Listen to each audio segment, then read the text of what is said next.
Yan. Buksan natin ang Biblia natin sa 1 Peter chapter 2, verse 21. Babasahin natin itong sabay-sabay. Kanya hiling kong tumayo na tayong lahat bilang paggalang. At bago natin basahin ay magpahayag muna tayo ng blessing sa ating mga katabi. Gilid, harap, likod. Sabi mo, pagpapalain ka ng Panginoon. Yes, claim natin yan. Matapos mabasa, please remain standing at hingi tayo ng blessing sa ating Panginoon. 1 Peter chapter 2, verse 21. Handa po, basa. It was to this that God called you, for Christ Himself suffered for you and left you an example so that you would follow His footsteps. Aming Ama, salamat po at malaya kaming nakapagpupuri, nakapagpapasalamat, nakapaglilingkod sa kabila na may kaguluhan sa kabilang panig ng mundo. Ay patuloy ang kapayapaan pa, patuloy ang kalayaan ng aming pagsamba. Purihin ka. At bayaan mo sa pagkakataong ito na aming tutunghayan ng iyong salita, ay samahan mo kami. Kasi kung wala kayo, wala kaming magagawa. At kung wala kayo, hindi namin kayang unawain ang iyong banal na salita. Hindi lamang samahan kami, kundi kausapin mo kami.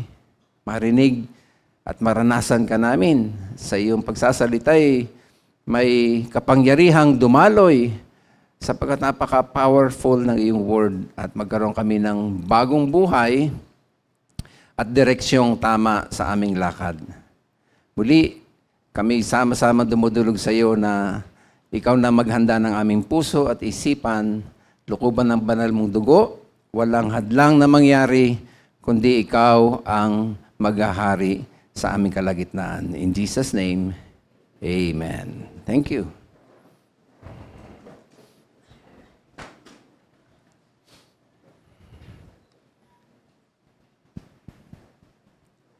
Ang topic po natin ngayong umaga ay may pamagat pong lessons from Christ's death, burial, and resurrection. Wow, package. Lessons from Christ's death, burial, and resurrection. Bagamat ang ilan po dito ay natalakay na natin itong Friday sa ating commemoration service, pero mahalaga pa rin na ating ma-elaborate pa. Yayamang ang death, burial, and resurrection ay inseparable. Sadyang magkakarugtong, lalo na ang mga aral po niya. Now, sa kamatayan, pagkalibing at pagkabuhay na maguli ng Panginoong Hesus, makinig, meron po itong blueprint o pattern na dapat nating sundan. Jesus provides blueprint for us to follow. In fact, may dala itong mensahe sa atin ngayon at ito ay yung what Jesus did in the worst days of His life ay yun din dapat palang gagawin natin pag nakakaranas tayo ng worst day sa ating buhay. Okay? Jesus gave us a pattern sa kanyang kamatayan, sa kanyang pagkaalibig, sa kanyang pagkabuhay na maguli. Iyan po yung binasa natin kanina. Tingnan ninyo maigi, no? Na talagang binigyan tayo ng ating Panginoon ng pattern. Ano ito? Balikan natin yung scripture reading. 1 Peter 2:21. It was to this that God called you. Ano yun? For Christ Himself suffered for you and left you an example. See that? So that you would follow in His footsteps. In other words, through Jesus' death, burial, and resurrection, merong model na dapat nating gagayahin, lalakaran, lalo't kung meron tayong hindi mga magagandang pangyayari sa ating buhay. In short, kung ano yung ginawa niya sa panahong pagdurusa, ay gayon din wika ang ating lalakaran. Sabi mo sa iyong katabi, humanda ka na. Ayan. Kapag dumadaan ka sa mga trahedya, sa mga masasakit na sitwasyon, sa mga araw na hindi mo alam ang iyong gagawin, panahong na depressed ka, malungkot ka, sabi ni Lord, kailangan mong sundin yung pattern na ginawa niya habang siya'y nagdurusa. Ganito po, para maintindihan natin. Friday, na kung saan namatay ang ating Panginoong Hesus, dumating ang pain, suffering, at agony. May iniiwang tanong po yan sa atin, mga minamahal. What do I do in my days of pain? Sabado, na kung saan nagtuloy na nakalibing ang ating Panginoong Hesus, karoon ng kawalan. Nalungkot nga ang mga disciples dahil nawala na sa kanilang piling ang Panginoon. May naranasan silang grief, lalo na confusion, dahil di na nila alam ang gagawin. What's next? Asa na yung leader natin? At misery. Ay may iniiwang message yan sa atin o tanong. How do I get through my days of doubt and confusion? Ay tayo nakakaranas ng lito. Ano bang gagawin ko? Bakit ganito sabay-sabay? Yun. Yun pala yung bakit may kamatayan, pagkalibing, at pagkabuhay na maguli. At ang pinakamaganda siyempre, yung Sunday. Ayan na yung nabuhay na maguli ang Panginoon. Araw ng kasiyahan, celebration, at pagtatagumpay. Tanong na iniiwan sa atin, how do I get to my days of victory? Paano ko ba mararanasan yung victory ng pagkabuhay na maguli ng ating Panginoong Jesucristo? Lagyan natin ng paunang aplikasyon. Sa ating buhay, dadaanan natin ang mga ito. Okay? Over and over again, mga minamahal. Some of you, marahil ngayon, ay nasa day of pain. Marahil nandito ka, nakaupo ka, right now, nakangiti. Pero ang totoo, confused ka. Meron kang doubt. Yung bang parang hindi mo alam kung ano yung susunod na iyong gagawin.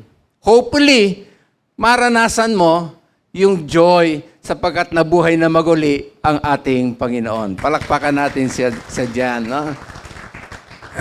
At yan po ang ating pagbubulay-bulayan ngayong umaga. At maaaring sa pagkakataong ito'y nararamdaman nyo na yung death, burial, pero abangan ninyo, merong resurrection. What Jesus did in the worst days of His life, iniwan niya yung halimbawa para tayo din naman lumakad dito. Bawat isa sa atin ay may mga worst day. I remember, ang isa sa masasabi kong worst day, o hindi lang day, kundi maraming days, ulit-ulit. Nakwento ko na ito, pero bigyang pansin ko uli. Nung nag-aagaw buhay ang aking mother sa Amerika, ay sinubok naming pamilya na mag-apply ng visa para makarating po doon. At nang sa gayon, bago man malagutan ng hininga, kasi talagang agaw buhay na, ay umaasa kaming makarating, maabutan man lang ng buhay pa. Panalangin ko pa naman ng mga panahon na yon na, Lord, bigyan mo kong pagkakataong ako naman nanalangin sa aking mother. Sapagat nung 5 years old ako, naagaw buhay ang aking katawan. Sapagat ako inoperahan sa puso, ay siya yung nananalangin sa akin sa tabi ng bed. Hindi siya umaalis. Hawak-hawak ko yung bag niya. Sabi niya, nandyan ako. Ayan o, hawak mo yung bag ko. Yung pala wala na siya. Bag na lang yung iniwan niya. Dahil may takip yung aking mukha. So sabi ko, Lord, ako naman magpe-pray. Malungkot sa aming pamilya nung sabihin nung consul na hindi pa raw yun ang war scenario na kanyang nakita. Ay samantalang lahat ng medical records talagang agaw buhay na ang aking may bahay. In short, ang aking nanay, sorry. Ano ba yan? Sorry. Na, may tama pa yata yung Lord save all. Anyway, nagbibiruan po kami dyan. Anyway, in short, ang kalungkutan dininay po kami. Denied. At patuyapang sinabi nung consul na Merry Christmas. Wow. Imagine yun. Guess what? Bakit mabigat at masakit sa aking personal na buhay? Kasi po, ang aking ministry nung araw ay singing group. Na bago mag-preach yung aming pastor, kumakanta po kami. So nice kami dalhin ng aming pastor sa Amerika. Para kung saan church siya magsasalita, ay kakanta po kami. Maniwala kayo sa hindi ko na mabilang kung 7 beses yata kaming denied. Iba-ibang panahon, iba-ibang taon na in-apply kami para lang madala. Nandiyan na yung madaling araw kami pumipila. Hindi ko katulad ngayon, by appointment. Nung araw, alas 12 na madaling araw, nakapila ho kami doon sa US Embassy. Naka-uniforme pa kami dahil kakantawi ka kami sa harap ng consul. No? Denied. At dumating pa sa pagkakataon na yung consul sa Amerika nagpadala ng sulat para pagtibayin na legit yung aming singing group. Hindi kami mag-TNT doon. So imagine, ang tibay na nung dokumento dahil consul sa Amerika. Nagpadala, papakita lang daw namin sa consul dito, para ipatunay na kami ay legit na singing group. Guess what? Denied. Imagine ninyo yung sakripisyo. Hindi ko na mabilang kung 7 o 8. Basta maraming beses na po. Dumating ang pagkakataon, nag-try na kami, mag-asawa na kami. Kami naman ang nag-try. Sabi namin, try natin. Baka naman sakali ito na yon. Denied pa rin kami mag-asawa. Lack of fun daw. So sabi ko, okay. Wala na kaming magagawa. Hanggang sa dumating ang pagkakataon na namatay ang mother ko nang hindi ko man lang nasilayan. So masakit. No? Lahat tayo'y dumadaan sa days of pain. No? Days of confusion. Days of loss. Days of suffering. Days of grief. Praise God, kasi merong death, burial, at resurrection story na pwede nating magamit sa ating buhay at magkaroon tayo ng pag-asa. Pwede bang palakpakan natin si Lord? Balikan natin at pag-usapan yung Friday. No? At ito'y na-discuss na nga natin nung last Friday. No? Ano ba ang unang dapat nating mapag-usapan? Konting pasada tayo. No? Review. Friday at Christ's death was a day of pain. Ang naranasang pain ng Panginoong Jesucristo sa krus, maximum level. I mean, hindi ordinaryo mga kapatid. Kulang yung mga painting na puro siya dugo. Kulang yung mga pelikulang ginagawa na sobrang pagkalagay ng mga prosthetic trick para talagang may sugat, maga, puro hiwa, puro latay. Kasi mga yan ay artistry, work of art lamang. Hindi kayang i-duplicate yung eksaktong hirap na naranasan ng ating Panginoon. Pero ang Biblia nagsabi na meron siyang physical pain na naranasan. The Bible tells us that He was beaten.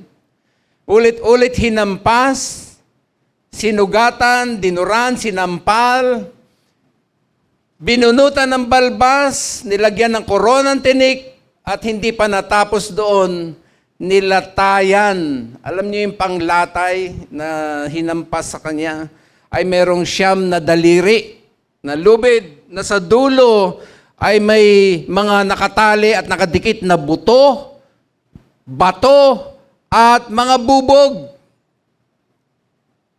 40 times siyang nilatayan. So imagine nyo, sa bawat tama, multiple na.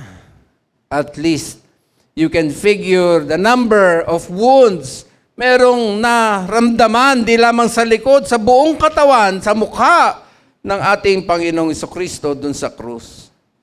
Hindi lang yon, nang siya'y hulihin, hindi pa siya natutulog, hindi pa siya kumakain, wala siyang tubig. Pinaka-worst ay yung siya'y ipinako. Yan ay sinasabing worst forms of torture. Imagine ang na-experience ng ating Panginoong Jesucristo, ultimate pain, ultimate physical pain sa kanyang katawan. At hindi lang yun, napag-aralan din natin na meron siyang naranasang emotional pain, dumagdag pa. Hindi lamang emotional pain, kundi maging psychological pain, sapagkat sa kanyang kamatayan, ito'y kahihiyan dahil siya'y hinubaran. Walang sino man ibig sa ating harap ngayon, sa presensya ng bawat isa, wala sino man sa atin dito na ibig hubaran sa harapan ng ibang tao. Tama ba? Kahiya-hiya po yun. Pero yun ang ginawa sa ating Panginoong Jesucristo. It was a death of humiliation, a death of degradation, a death of shame. Hindi lang yan. Ang daming mga tinulungan, pinakain, pinagaling, and yet, lahat ng mga ito'y tumalikod sa Kanya. Na-experience niya yung rejection. Na-experience niya yung pain of betrayal. Iniwan lang siya, worse, marami, bumaligtad talaga sa Kanya. Meron pang isang level ng pagdurusa ng ating Panginoon nung Friday na yon. At yan ay ang tinatawag na spiritual pain. Remember, dun sa krus, kinuha niyang lahat ng kasalanan ng tao. Bawat pagpatay, rape, childhood molestation, pagnanakaw, pandadaya sa kapwa, panloloko, name it. Inilagay yun lahat sa ating Panginoong Jesucristo. Kanya nung nananalangin siya dun sa Gethsemane, anong sabi niya? Let this cup pass. Kung pwede, wag kong maranasan. But it seems, yung cup na yon ay kanyang ininom at kinuha ang kasalanan ng sangkatauhan. Pwede bang palakpakan pa rin natin si Lord Jan? He took all guilt, no? And shame, and sin. At yan ay nasa ating Panginoong Hesus. Kung kaya't ang Ama mismo ay hindi makatingin sa Kanya. Sapagkat mistulang kasalanan ang ating Panginoong Jesucristo dun sa krus. Imagine the spiritual pain. Kanya nung sigaw ng ating Panginoon, Ama! Ama! Bakit mo ako pinabayaan? Spiritual pain. Ang ganda ng iniiwang tanong, what do you do in your days of pain? Anong ginagawa natin? At ano bang ginawa ng Lord nung siya'y nandun sa pain? At ito na ang gusto kong makita natin, na dapat nating gayahin yung ginawa ng Lord sa panahong siya'y nakaranas ng sari-saring pain. Alam niyo ba, bago pa siya makaranas ng mga ito, alam na niya na mararanasan niyang lahat ito. Eksakto, lahat ng yun. Alam na niya sapagkat He is all-knowing God. Anong ginawa ng ating Panginoong Jesucristo? Na may aral sa atin na magandang gawin pagka tayo ay in pain. Baka ma-surprise kayo, sulat nyo, ito ang blueprint na dapat nating gayahin. Blueprint number 1, get in touch with friends during tough times. Get in touch with friends during tough times. Saan natin makikita? Totoo yan. The first thing Jesus did, kumonekta siya sa kanyang mga close friends. Kasi ang pinapakita sa atin, yung presensya ng ating kaibigan ay pwedeng makatulong, makashare, may magpe-pray, may magko-comfort sa atin. Doon pa lang sa Garden of Gethsemane, bago po siya pinahirapan at ipako, doon pa lang sa garden na yon, alam na ng Lord yung pain na dadanasin niya. So ano ginawa niya? Sinama niya ang kanyang close friends. Sino yung close friends ng Lord? Si Peter, si James, at si John. Amazing. Tinatawag po silang inner circle. Sila yung pinaka-close friend ng ating Panginoon. Panahon ng matinding pain, Jesus gathered His closest friends together, mga minamahal. Na-imagine ko na para bang sinasabi ng Lord sa kanila, I need you guys just to hang out with me. Kailangan ko kayo. Di ba ano sabi niya? Mag-pray lang kayo dyan. Ako'y mananalangin doon. Sinama ang kanyang 3 kaibigan. Alam niyo yung tawag po dyan? Yung sasamahan ka ng iyong kaibigan sa panahon na ikay nasa kabigatan. Ang tawag po dyan ay Ministry of Presence. Sabihin mo sa iyong katabi, Ministry of Presence. Alam niyo yung training sa aming mga pastor. Sabi sa amin ng aming guro, nung kami nag-aaral sa Bible School, pagka kayo ay dadalaw sa patay, siyempre, comfort niyo sila. Hanggat maaari, less na lang yung mga tanong. Ang usual na ginagawa natin, ano nangyari? Bakit? Inuungkat pa natin na hindi daw natin na-realize. Ang daming tao nang nagtanong. At ang daming beses na nagpaliwanag, kung dadagdag ka pang pastor, sa halip na nakakomfort ka, nakabigat ka pa dahil mag-explain na naman siya, uulit na naman siya. Listen, alam niyo sabi sa amin na aming teacher, yung presensya mo lang doon ay napakalaking bagay na. Ministry of Presence. Wow. Pwede mo palakpakan natin si Lord yan? Ay totoo.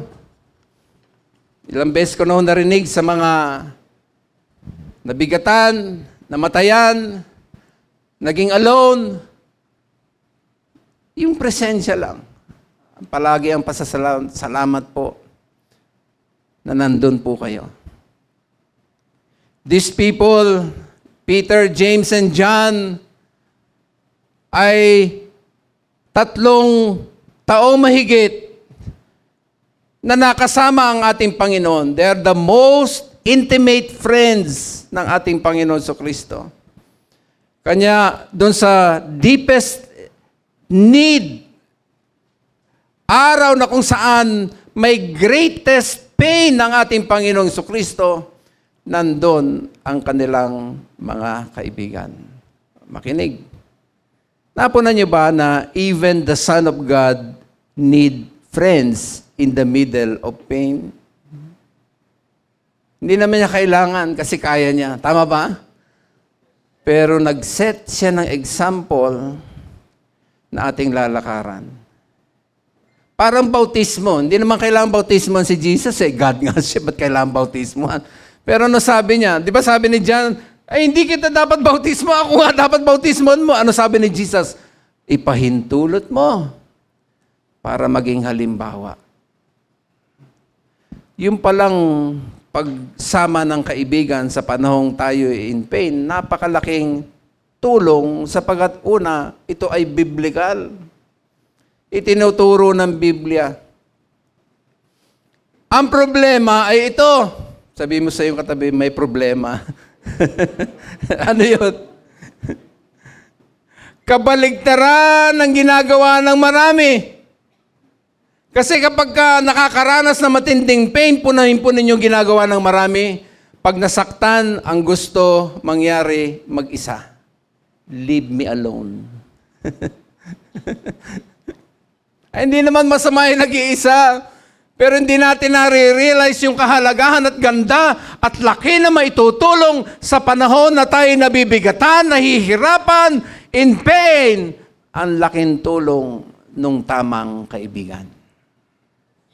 Tawagin mo yung katabi, friend.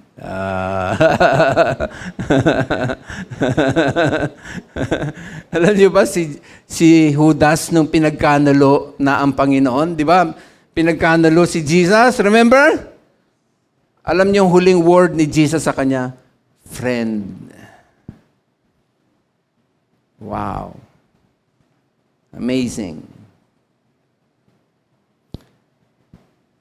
Marami, pag may problema, umiiwas sa relasyon, pag nabigo, pag may malaking sugat sa damdamin, pag napahiya o nahihiya, ang ginagawa, ina-isolate ang sarili. Nagkukulong ng kwarto, maglalayas, naku, kung ano-anong mali ang paraan.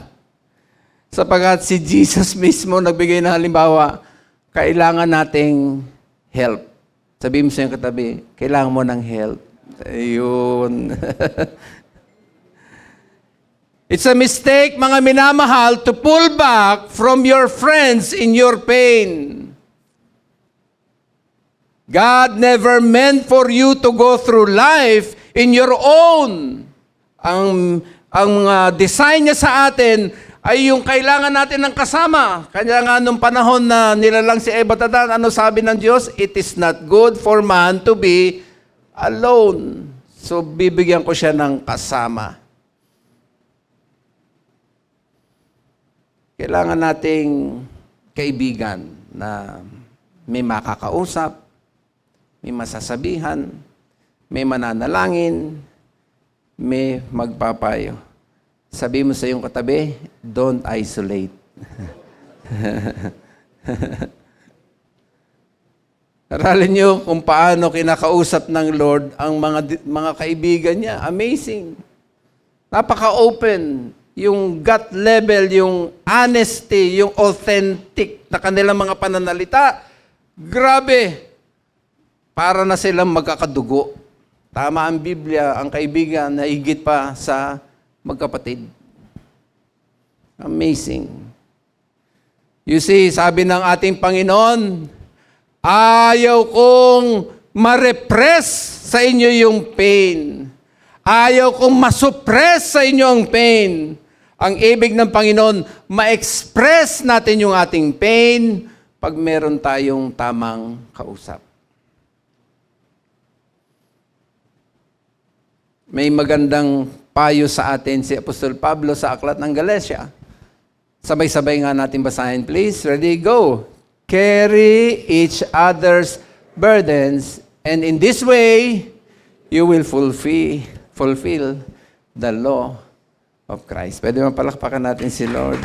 We are to carry each other's burden, mga kapatid. Nang sa gayong gumaang, meron tayong katulong pag tayo ay nabibigatan. Kilala niyo po ba ito?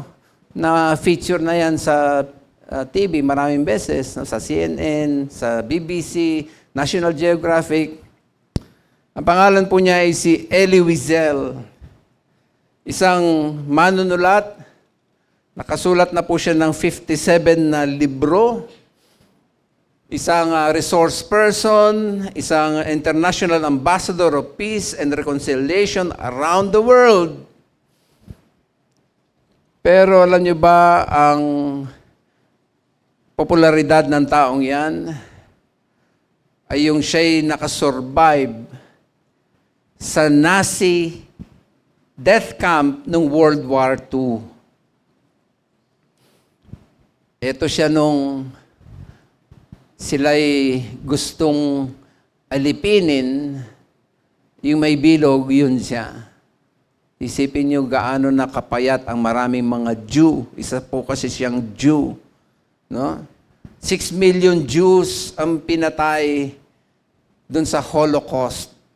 Utos ni Hitler. Tinanong siya ng maraming nag-i-interview, mga media. At ang tanong sa kanya, how did you get through the darkest days of your pain? Alam niyo sagot niya? God and friends. Wow. Diyos at kaibigan. Yun ang nakatulong sa akin. Sabi mo sa iyong katabi, friend. Kailangan natin ng kaibigan na tutulong. The very two things that Jesus looked nung siya'y nasa darkest day ng kanyang buhay, Ama, kaibigan. Wow. Sa panahong nararanasan natin ang ganitong worst pain, maganda yan na gayahin natin yung blueprint number 2 na iniwan ng Lord. Get in touch with God when you carry burdens. So, hindi lang pala kaibigan, ang Diyos. Connect. So, the second thing na dapat nating gayahin sa ating Panginoong Jesucristo, Friday pa rin to Friday buhay, days of pain, is to reach out to God. You don't just reach out sa iyong kaibigan, ang Diyos. Paano natin gagawin? Of course, you do it by praying. Sapagkat wala na may ibang paraan para maabot mo ang Diyos, kundi sa pamamagitan ng pananalangin. Ito ang iniwang halimbawa ng ating Panginoon. Sa panahong nararanasan ng Lord ang worst pain sa kanyang buhay, He went and prayed. Mark chapter 14:35. Going a little further, he fell to the ground and prayed that if possible, the hour might pass from him. Nakita ninyo, nagpakumbaba ang ating Panginoon Jesucristo. At maraming beses na yan na ipinapakitang halimbawa sa atin na sa panahon tayo nagigipit, nahihirapan, ang sikreto, get in touch with God. Maraming beses po na talagang sabi ko sa inyo, lahat tayo nakakaranas ng matinding pain sa buhay. Ayan po talaga ang nakikita kong malaking tulong bakit ako nakakabangon. Nakakahugot ng lakas. Nakakakuha ng comfort. At sapat na biyaya ng Panginoon sapagat handa siyang tumulong sa nabibigatan. Amen? Pwede bang palakpakan natin si Lord? Verse 36, Mark 14:36. Ano yung prayer niya? Abba, Father, he said, everything is possible for you. Take this cup from me. Yet not what I will, but what you will. Tapos na yung salitang Abba. Sabihin nga natin sabay-sabay, Abba. Yan. Yan po'y Aramaic word na ang tumbas sa ating salita o English word ay daddy o tatay, papa.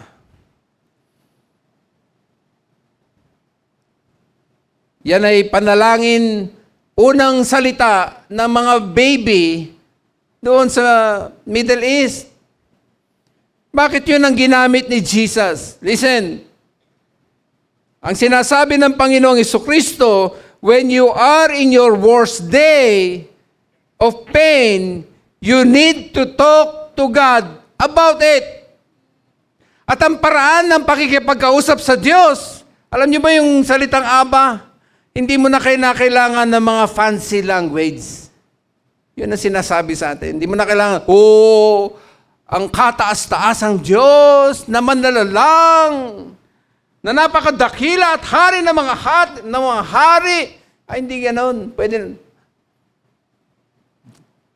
Lord, tulungan mo ako. Parang tatay. Malapit ba kayo sa inyong tatay, mga anak? Hello? Paano nyo lapitan? Di ba, nilalambing niyo pa? Ay, ganun po ang Ama sa langit. Aba! Gawing natural. Hindi kinakailangan ng mga mabulaklak na pananalita. Puso ang hinahanap. Sabihin mo lahat. In fact, kahit hindi mo masabi, may banal na espiritu na maglalagay ng salita sa hindi mo na masalita. Pwede bang palakpakan natin si Lord yan? Napakasarap na blueprint ito na dapat nating lakaran. Tuloy po tayo sa pangalawa. So napako sa krus, namatay ang Panginoong Hesus at may aral na kung meron tayong pain, dalhin natin sa Kanya. So itong pangalawa, pinako sa krus at namatay at kanilang inilibing ang katawan ng ating Panginoon. Ano nangyari sa mga disciples? Alam nyo ba, ang mga inaasahan ng mga disciples noon, kanya tanong sila ng tanong tungkol sa kaharian. Iniisip nila na ang pagdating ng Panginoong Hesus noon, supposed to be ang gagawin ng ating Panginoong Hesus sa kanilang isip, i-overthrow ni Jesus ang Roman Empire. Palalayain na sila sa pag-aalipin ng mga Roman.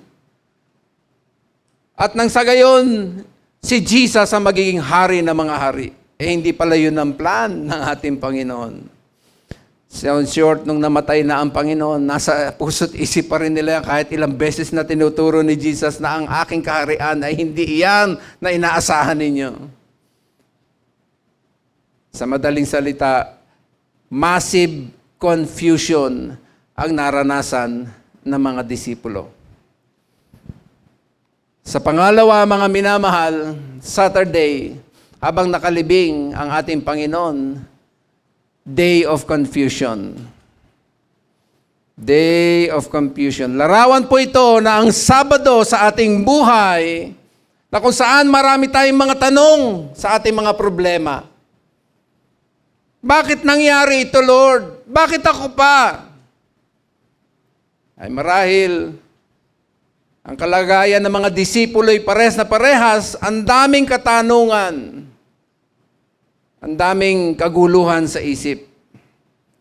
Marahil mga pinag-uusapan nila, tayo na ba ang susunod?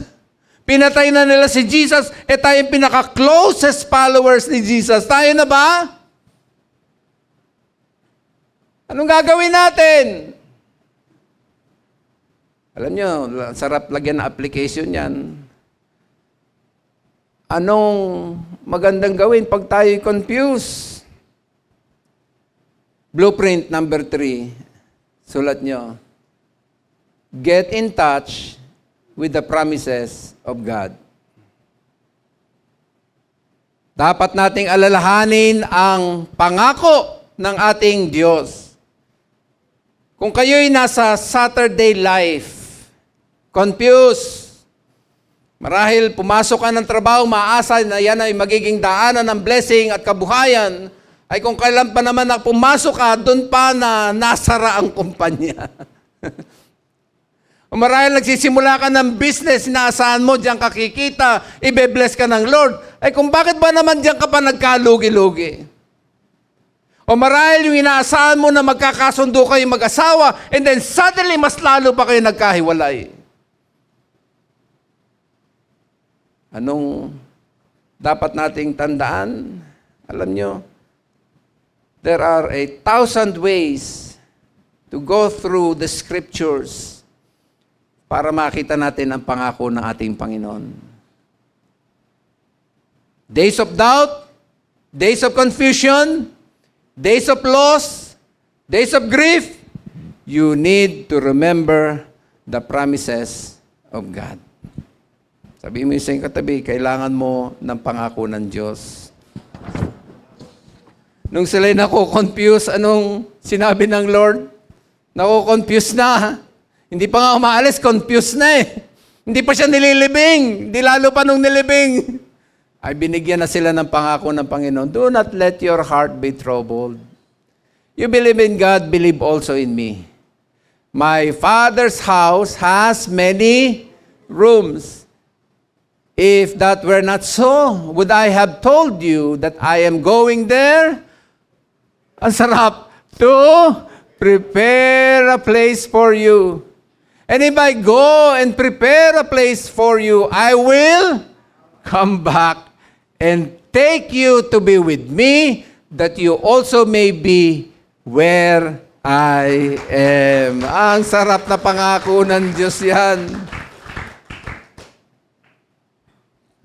Panahon yan ng pagkapit sa pangako ng Diyos pag tayo confused. Huwag kayong kakapit sa mga manghuhula. Ano bang magandang Virgo ba ako ngayon? Ano ba mangyayari sa akin?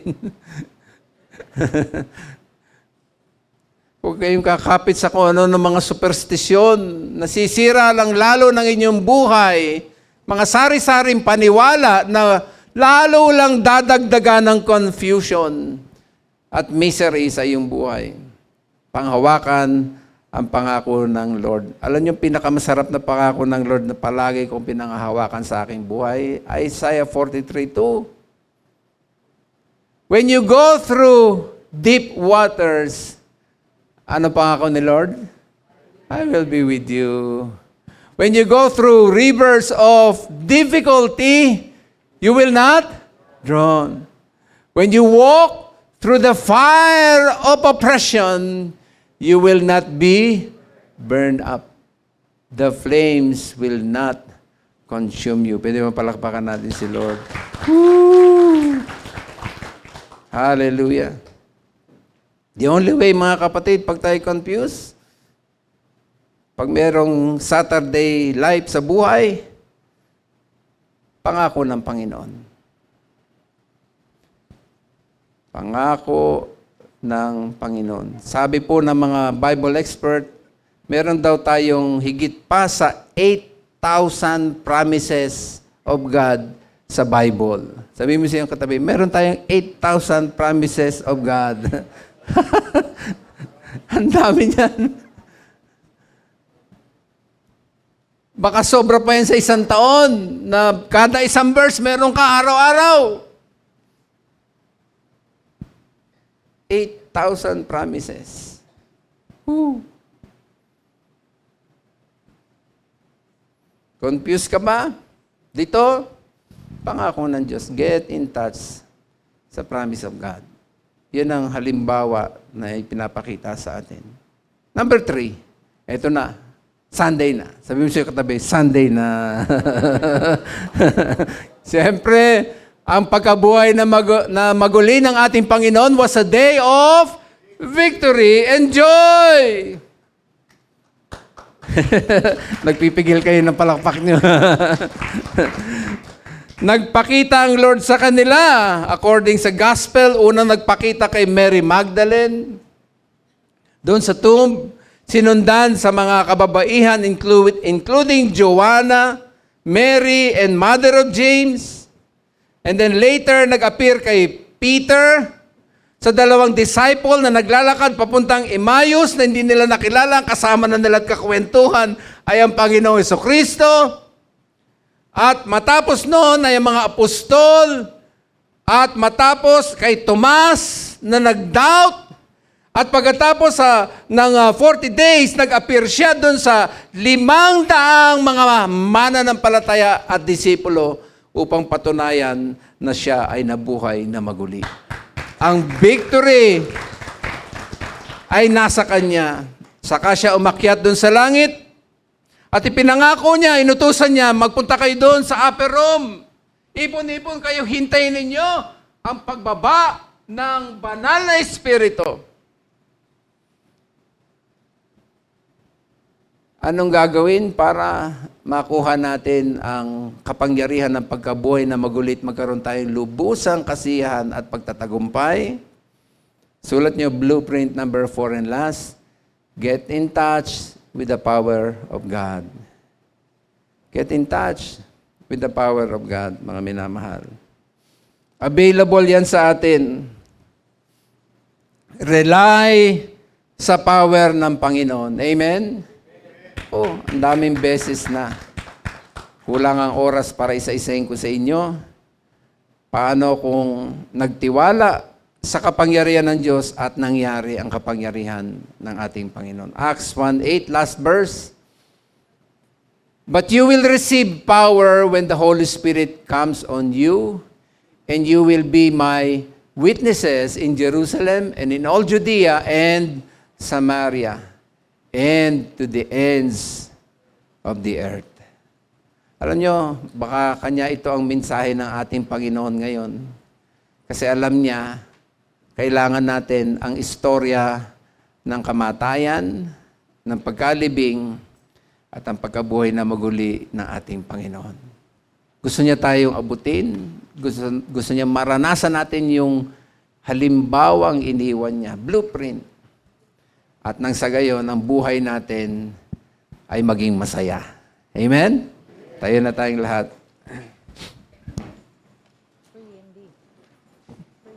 So may worship leader. Sino? Si?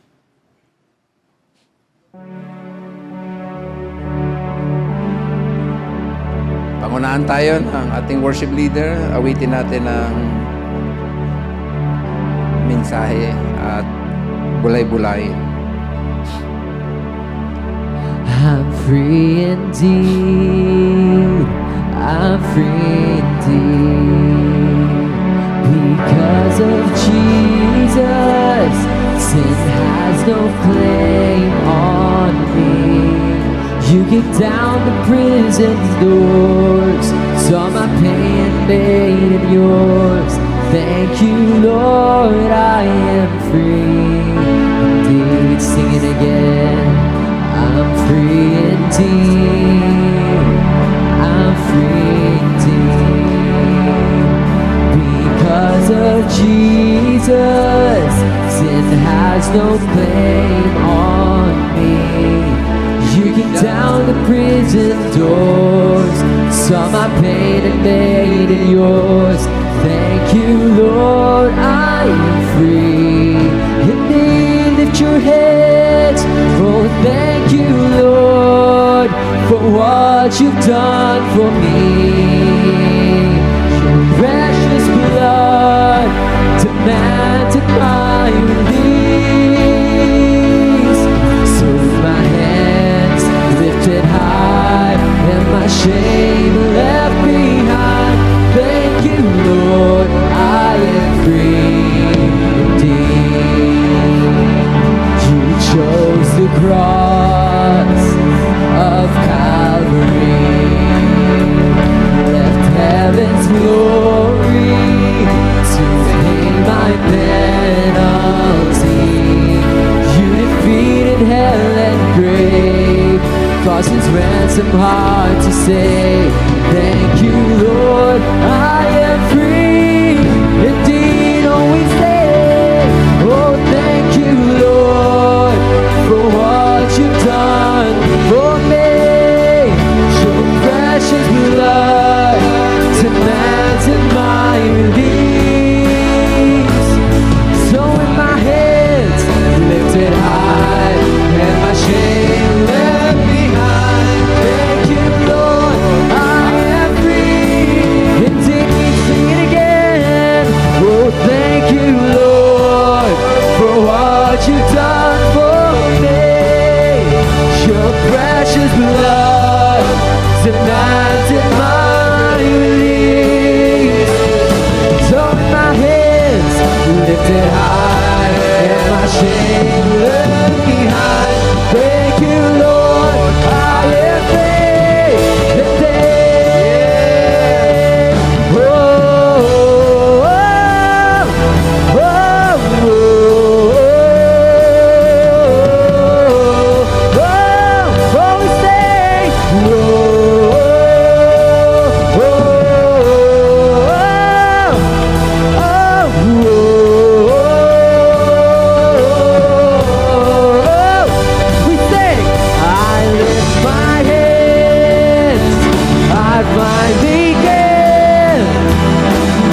maraming salamat sa iyong banal na salita, lalo na sa mensahe ng iyong kamatayan, pagkalibing, at pagkabuhay na maguli. Narito, Panginoon, ang aming mga buhay. Ilalapat namin dyan. Ilalapat namin, Lord, sa mga aral nito.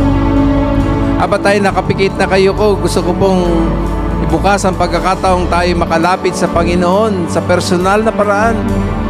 Tamang-tamang mensahe. Ibig ng Diyos, maranasan natin yung blueprint na ibinigay ng Lord sa atin. Sapagkat Siya ay nagbigay ng Kanyang buhay upang tayo abutin, upang tayo tulungan, upang tayo pag-aangin. Siguro gusto niyong lapitan si Lord. Minsan pa aawit ang ating worship leader sa pag-awit. Ali kayo kung gusto niyo kausapin si Lord. Sama-sama tayo dito sa harap. Umuwi tayo magaang kasi masasabi nating tunay nakatagpo ka ang Panginoon. Makiran lang kayo sa inyong kinatatayuan. Sabihin nyo lang, excuse me, uurong yan para na sa kayo makaraan kayo. At dito, sama-sama tayong lumapit sa ating Diyos na buhay. Amen. Sige po, sa inyong mga lumapit, pray lang. Amen. Yes. Thank you. Thank you, Lord. Just come. Come. Amen. Sige po. Jesus, Jesus, Pagtiwalaan natin ang ating Panginoon. Jesus, Litong-lito ka na ba? Are you in pain? Merong victory. At yan ay ang pagkabuhay ng ating Panginoong Jesucristo. Get in touch sa Kanyang promise. Hallelujah! I finally can. My chains are gone forever. Hallelujah. I am free. I lift my hands. I finally can. My chains are gone forever. Hallelujah. I am free. I lift my hands. I finally can. My chains are gone forever. Hallelujah. I am free. Sing hallelujah. I am free. Hallelujah. I am free. Hallelujah. I am free. I am free. Free and sing hallelujah. I am free. Hallelujah. I am free. Hallelujah. I am free. I am free. Free and Jesus. Hindi na tayo kakanta. Pakinggan na lamang natin ang tugtog. Sige lang po, kausapin nyo lang ang Panginoon. Thank you, Lord. Praise you. Salamat.